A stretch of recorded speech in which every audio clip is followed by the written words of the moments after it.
يعتقد به، يرفع راية يا حسين، ويرفع رايات غير العلم العراقي. اي يرفع رايات، من حقه يرفع، من حقه يرفع، وما ممكن تمنعه. وانا اعترضت على رفع راية يا حسين. اذا هذا فراق بيننا وبينكم، لا لقاء بيننا. هذه القضية نؤمن بها ونعتقد بها، لا يحق لكم ان تعترضوا عليها. لا مؤسسات الدولة ينبغي. خليني اكمل.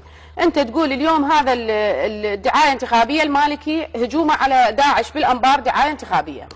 المالكي لا يحتاج لهذه الدعايه الانتخابيه، والانبار ليست ساحه المالكي الانتخابيه. ان كان انتم تتصارعون فيما بينكم في ساحه صغيره، المالكي ما بحاجه الى عده البصره وعده الحله وعده الديوانيه وعده النجف وعده كربلاء، يروح مثل غيره من الكتل الشيعيه الان ملتهيه تروح تثقف بالارياف وبالاقضيه وبالنواحي، ما يحتاج يروح يودي ولد الخايبات حتى يذبحون يمكم، ولا جزاء ولا شكورا، ما محتاجه. والله دماءهم في رقابهم. خليني اكمل الله يخليك. بس عند هاي النقطه، يعني يسال سائل من فوضك بالحديث عن لسان الشيعة؟ انا شيعيه وامثل الشيعه، واي واحد ما يعجبه خليه يروح للانتخابون يقول ربما دكتور هذا الخلاف سيؤزم الوضع اكثر. ما يؤزم، هو يطلع النجيفي بنفسه اللي هو رئيس مجلس نواب العراق باكمله. انا نائبه عن بابل، انا امثل فئه صغيره جدا.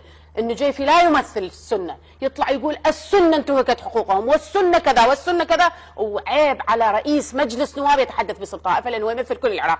انا نائبه عن محافظه شيعيه واتشرف بكوني نائبه عن محافظه شيعيه.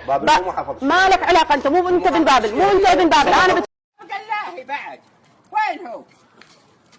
انت اللي وشو تعرض البنت؟ يا بنت الحلال حق الحدادات انا يا